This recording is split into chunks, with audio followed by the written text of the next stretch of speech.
Menga shart emas. Axir rozi qilib keta qoling, mayli, ishingizni bitirib beramiz. Xo'p. Anvar, yaxshimisan? Assalomu alaykum. Aka, yaxshimisiz? Anvar, bir ikki so'm puling bo'lsa deb tur. Bilaman, puling bor, yo'q emas. Senga ishongancha oldingni kelyaptim. Hozircha imkoniyatim yo'q edi. Bilasiz, qo'limizda pul turmaydi. Hamma sabr o'tdi, aka. Imkoniyatim bo'lsa, lekin o'zim aloqaga chiqaman aka sizga. Mayli. Sog' bo'ling aka. Siqib, puli bo'lib turibman, beraman. Hali sen shoshmay tur, ko'rasan mendan. Axir, men Anvar sen sherigimidi? Ha? Cho'ta orqasidan yaxshi gaplar eshitmayman. Mashina ko'p ketdi. Ertini sen ham unga qo'shilib, qamalib ketmagin. Biz meni yaqinim bo'lganing uchun senga aytayapman. Yana o'zing bilasan. Marraz. Mayli aka, rahmat aytganingiz uchun. Bir narsa qilarman. Ahror, yaxshimisan?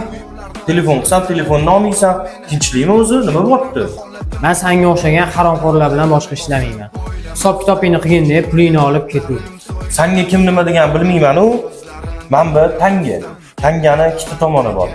Ikkita tomoni ham bir-biriga o'xshamaydi. Sen bir tarafiga qarab xulosa qilmagin.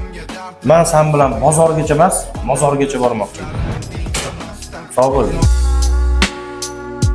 Ertini sen ham unga qo'shilib, qamalib ketmagin. Biz meni yaqinim bo'lganing uchun senga aytayapman. Yana o'zing bilasan. Marraz. Mayli aka, rahmat aytganingiz uchun. Bir narsa